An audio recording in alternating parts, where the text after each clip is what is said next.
And we're going to have a little bit of fun this afternoon, because what's photography without fun?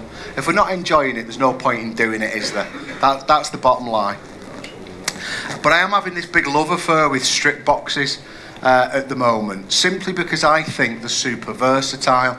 And if I can get something that does multiple jobs for me, and I don't have to carry lots of different bits of equipment, then I'm more than happy.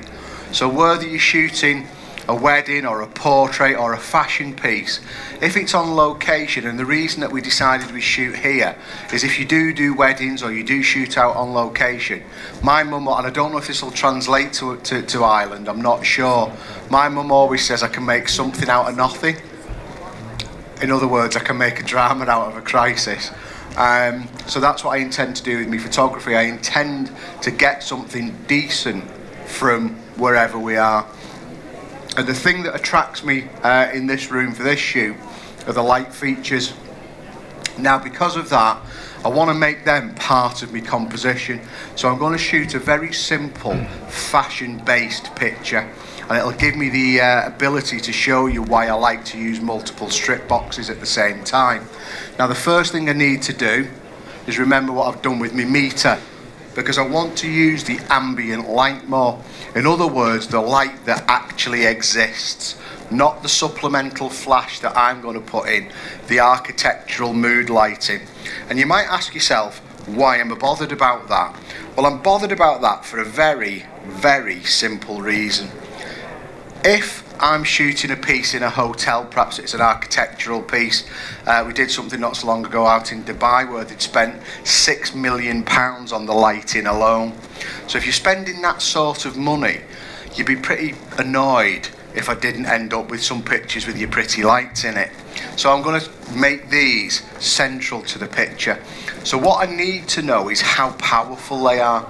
Now, in an ideal world, I always shoot my images at ISO 200 because that is the base ISO that my camera defaults to. So it's the camera that it's the ISO that the engineers believe it works best at. Just like Canon is ISO 100, just like Nikon is ISO 200. Now, we're not saying it can't work at higher ISOs. What I'm saying for what I do and for the fact that we can print 60 inches wide at work is I want the best quality file I can get away with. So I'm always going to try and endeavour to do that and shoot at ISO 200. Now, I'm probably going to get Zoe, my lovely model who's hiding down there, to stand roughly here, I think. So I don't want to squeak too near the speaker. Oh, hello, Zoe. Nice of you to turn up. So I need to know how much ambient illumination there is here. And I'm getting at 1/8 of a second, just under f2. Back here, I'm getting 1/8 of a second at just over 2.8. So there's a stop and a little bit of difference between that. Now, the reason that that's important to me is I've got to try and take 2 pictures in the one frame now. I'm going to take one that's controlled by the shutter speed, and that will give us all the ambient illumination. And then the aperture is what's going to make the flash work. So it's like taking 2 frames or 2 images in the one frame and blending them together. Now, what makes me able to do this is the ability of the inbuilt image stabilization in the Pen F, and more importantly, second curtain, or your camera manufacturer might call it rear curtain synchronization. Do you know how that works? Is that everybody? Is there anybody going to be really brave and go, Damian, I don't know what you're on about, please explain? Brilliant. Who said that? Right, you shouldn't be here, get out. Take some sort of fly fishing up, that's probably what you need. Right, no, it's really important, second curtain synchronization. What happens normally, and we've all been out on the road, haven't we, and shot sort of streaking car tail lights, do you know what I mean? Right, with first curtain sync, you press the shutter button, the blades start opening, as soon as they're open, the flash goes off, and then it gathers the ambient light. So you'd get a flash exposed car and all the traily lights in front of the car in the wrong place. What second or rear curtain synchronization does is it opens up the shutter, it gathers all the ambient light, and then just before it closes, it fires the flash. So in essence, what you're getting is an ambient exposure that could potentially have a little bit of subject movement or camera movement in it, and then overlaid on top of it, whack, you get the flash exposure, which is always going to be sharp. So it's a way of making your pictures sharper than you would necessarily get them just by hand holding alone. Because I've got to be honest, I'm not a fan of tripods. I'll use them on a pod if I have to, but I'll try desperately hard not to use a tripod. Now if we went to first curtain sync, the flash exposure would be under the ambient exposure, so it gives us no benefit of sharpening, it makes it look weaker. So that's why second curtain sync is massively important to me. Does that make sense? Everybody understand that? Brilliant. Right, so that's what I'm going to use today to get those lights in. So I'm probably going to shoot this for depth of field reasons at probably f4. So I'm shooting this in manual, so I'm in total control all the time, and I'm going to try and shoot it at a 15th of a second handheld. Now in my Lego brick process, all I'm interested in at the moment is what the ambient light is doing. Nothing else, nothing more.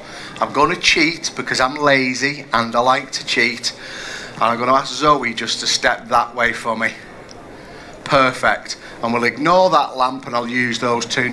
So I just want to see what my ambient light's doing. So you're in my picture, I'm afraid. Can you just go that way a tiny bit? Perfect. And again, one of the things I like about the Pen F is the articulation of the back screen, because it means that I don't have to kneel down as much anymore.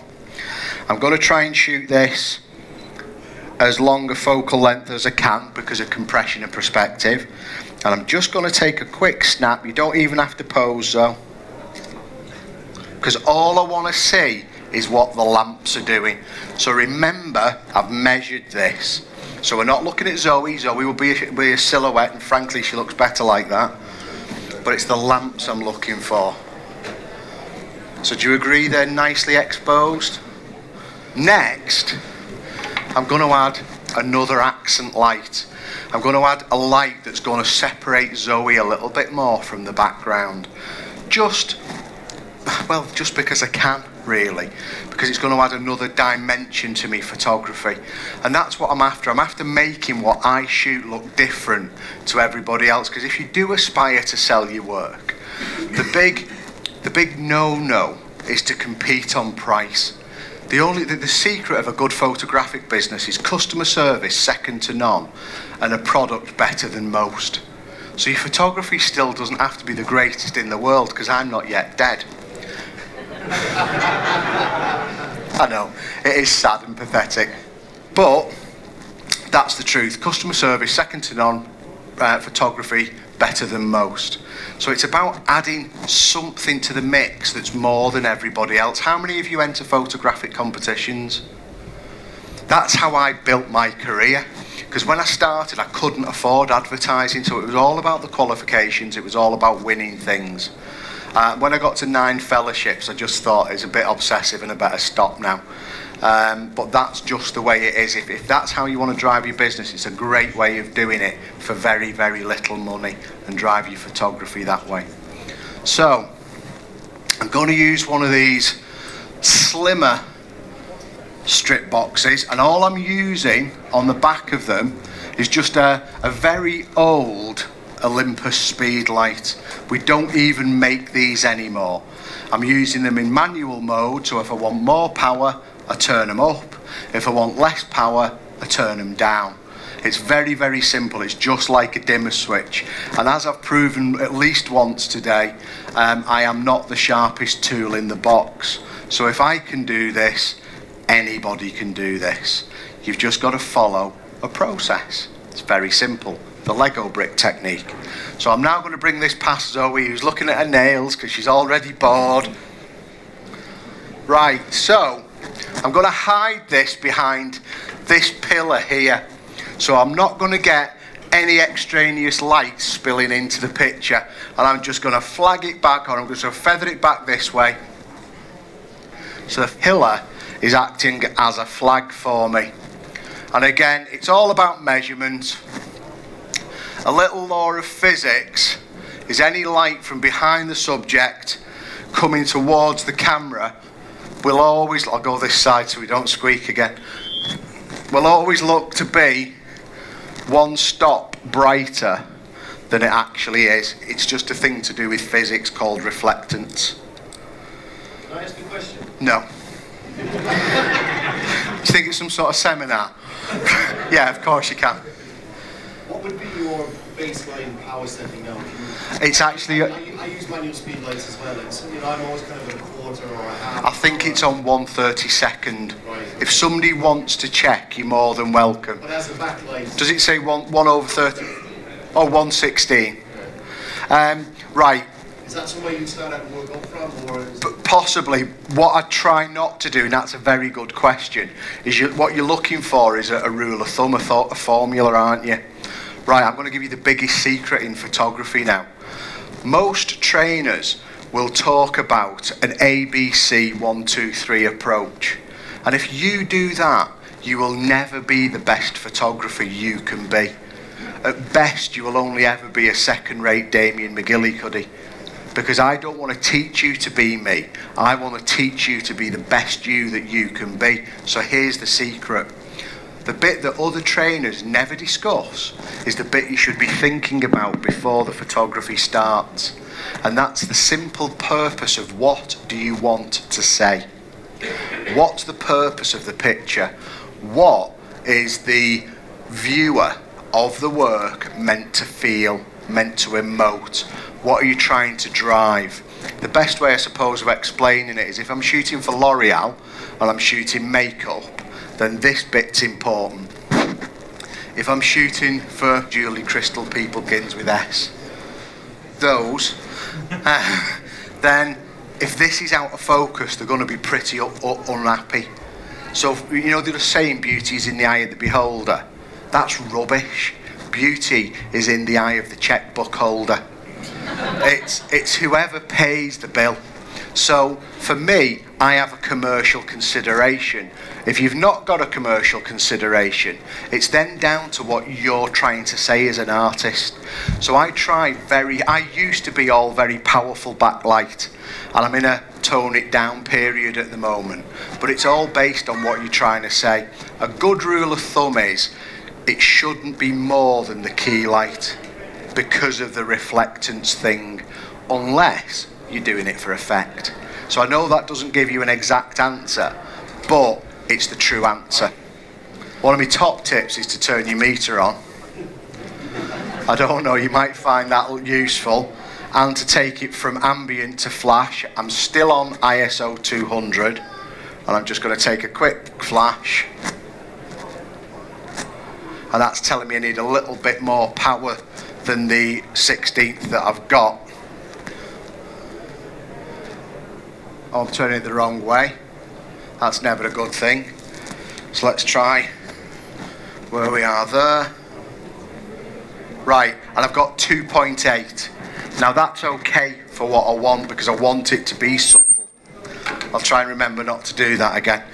Because I'm probably going to shoot at 3.2 f4-ish. Not sure yet.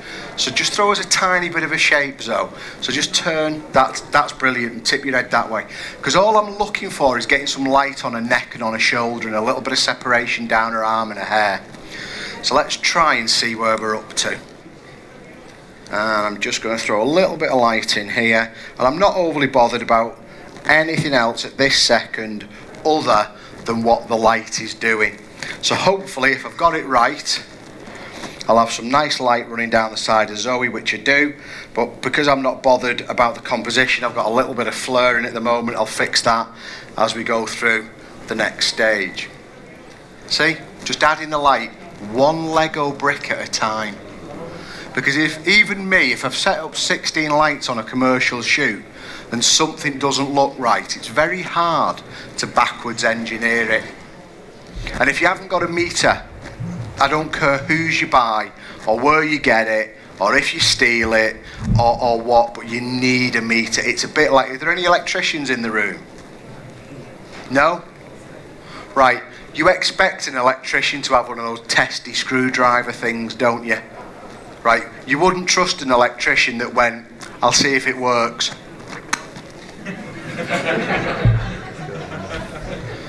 It's an empirical tool. It's the right thing for the job.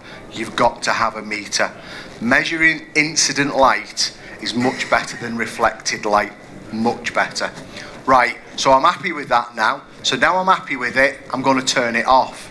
Because in my Lego brick process, I don't want it to affect my decision on anything else. Does that make sense? I don't want to see it now. So I'm going to come squeaking past here, and I'm just going to turn the trigger off so it won't flash now. I'll leave my camera there, and now I'm going to put my key light in. And this is why I like those Lastolite strip boxes so much, because as a strip box, they're uber versatile. I can use them for lots of different things, so I'm going to use two together now as my key light.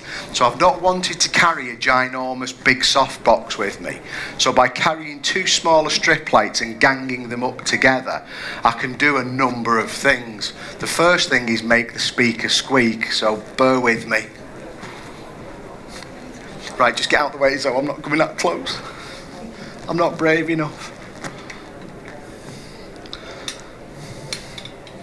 Sorry.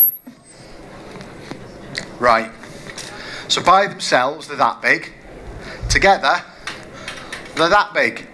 So I'm getting double bang for me buck. The other thing that I can do, if you know about feathering light, in other words, turning light so the edge of the light skims the subject and lights the subject, I can make these feather more acutely by changing the power. So if the nearest one is more powerful than the furthest one away, it makes the feather more dramatic. It's something I've been working on for quite a little bit. You don't need to even be interested in that. You've got to be a real sad physics light nut like me to want to explore stuff like that. We'll just take pretty pictures at this point. Is that okay? Because he's sat there now just like, what are you on about? Right, so I want to skim the light past Zoe, but I want it to be big and full. So I'm going to use two of them. Doesn't matter, there's a bit of a gap between them. That's irrelevant, just doesn't matter.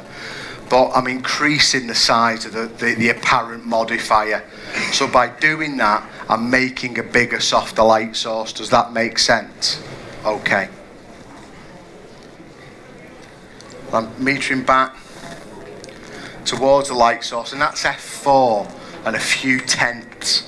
And I'm going to leave the few tenths because I like that sort of pasty porcelainy skin look which we get by overexposure. In the days of a magical thing called film, we used to have to overexpose by about half a stop to destroy the pore structure in the face.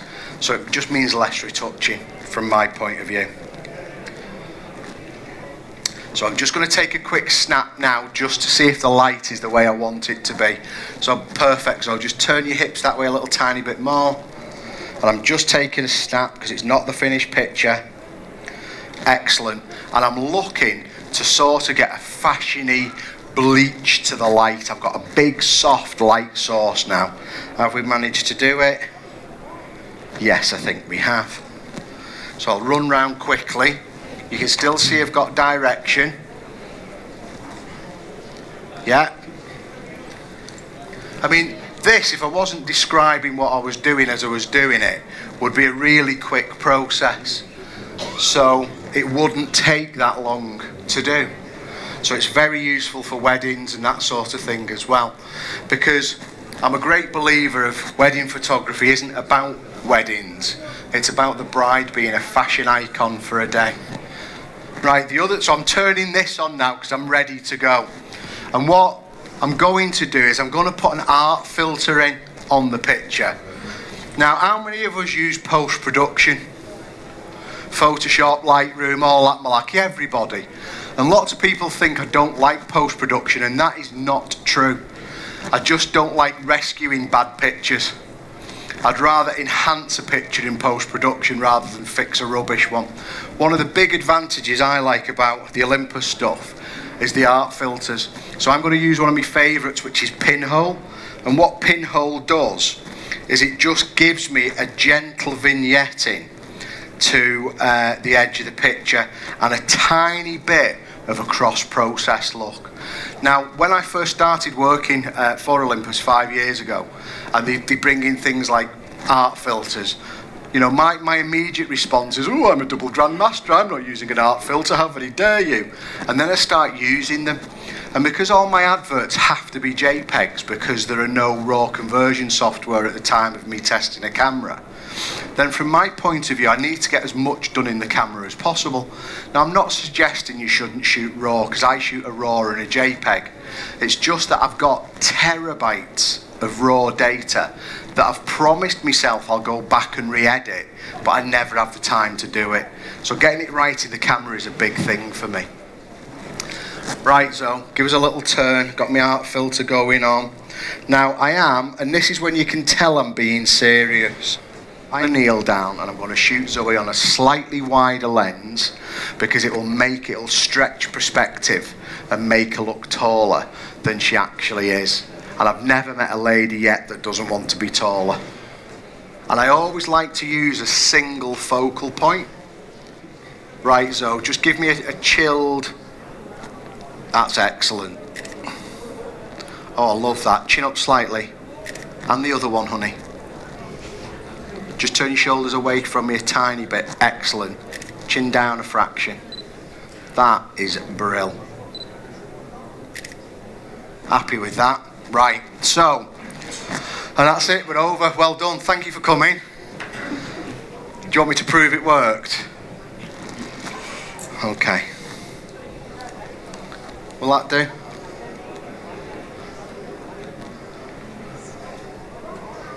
But it's not rocket science. It's just understanding the medium. It's not difficult. I don't know if anybody's noticed yet, but the other advantage of the two strip boxes is because they're not massively long, then we get a fall off of light towards the bottom of her feet. So in this picture, because we're not shooting it for Pretty Polly or Jimmy Choo, the shoes aren't important, the outfit's important. So I want the outfit to stand out within the picture. That's what it's about. So, any questions so far? What lens did you use? This is the 12 to 40 f2.8 Pro, and I shot that at 25, which is a 50mm equivalent on 35mm film. Key tips. Key tips. Yeah. Right, photography is about enjoying it. Right, you've got to enjoy it, and it amazes me when you see people carrying everything, including the kitchen sink, on a shoot. So to me, it's all about preparation and planning, and that's why I like the OMD systems, that's why I like the Lastolite stuff, that's why I like speedlights, because it gives me the ability to be creative without having to have like a roller trolley with me, or a truck, or an assistant, or whatever it is. From my point of view, I'd much rather have a group of strip boxes than one massive thing if I couldn't have more than one modifier. I'm all about versatility. For me, it's got to be about getting the biggest bang for me buck. I want to be able to do more than one thing with whatever I'm using is the bottom line. So that's my biggest tip. Pre-plan, get the right equipment. You know, you've got to get out there and you've got to shoot, and that's the biggest tip. Shoot. The more you shoot, the better you get. It's that simple. And the other big tip is don't believe everything you read. Don't believe, I mean, the best and the worst thing about photography is the internet. Because anybody with a connection can have an opinion. That doesn't mean you should listen to what they're saying. So if you want to learn, if you want your photography to get better, look at people whose pictures you admire. And then it's not just about how good they are as a photographer, it's how good they are about as being a communicator. Now, I believe if I can make it fun for you, the information sneaks in round the back unimpeded while you're busy laughing, because that's the way I think it should be. I think it should be fun. So shoot more, enjoy it, look at kit that allows you to be creative, get yourself some speed lights, get yourself some modifiers, and just go out there and shoot. That simple. Any more questions? I'm happy to answer anything. Yes, your question, sir. You had a... Sorry, you said you had 2 different outputs from those 2 softboxes. Yes, there's a third of a stop difference between the two. It's only very subtle. But this is the thing that I think is really clever, just to be really sort of geeky about light. You can make that dissipation or the difference between either side as much as you want. Imagine how creative you could be if you got 3 or 4 stacked together. Because if you're feathering a light, let me use that as an example. Oh God, I'm trying to kill everyone. Do you know the difference between the umbra and the penumbra? Am I getting into the realms of sad lighting geek now? Right. Do you remember when you were a kid and you got a torch and you shone the torch at the wall, and there's a bright bit in the middle and then a sort of broken bit round the outside? That's the umbra and the penumbra. The bit in the middle is like the rind on bacon. It's like a necessary evil. Now, I'm very lucky. James, my assistant, is half Filipino. So at breakfast, I just cut the rind off my bacon and give it to James. And James cuts the medallion off his bacon and gives it to me. It's like it's a massive win. Get yourself a Filipino assistant, that's what I say. But when you're feathering light to get the nice soft bit, the best bit at the edge, the more, if I'm shooting this gentleman here, the more acutely I feather the light, there comes a point that the softness of the light disappears and it's not as nice as you want it to be. It's just more contrasty. But you might want to have that softness, and all you do is build up a next light to it, but turn the power down as you go. So you're getting a massive wrap of light without having to worry about the angle of the light. It was just, and I've got to be honest, I discovered it by accident. And then I thought, wow, this really works. And for the past 12, 18 months, I've been experimenting with multiple strip boxes. And I've done it with speed lights, I've done it with Elinchrom, I've done it with Pro Photo, I've done it with Broncolor, because I wanted to make sure it was a universal something and it wasn't just a quirk of one particular manufacturer. And it just works brilliantly. Right, all I'll do then is I'll thank Hanel for bringing me over. I'll thank the organisers of Photo Fest. Can we have a big round of applause for Zoe? And last but not least, the biggest round of applause should be for you guys for taking the time to come and listen and develop your photography. So thank you for your time. I hope you enjoy the rest of the afternoon.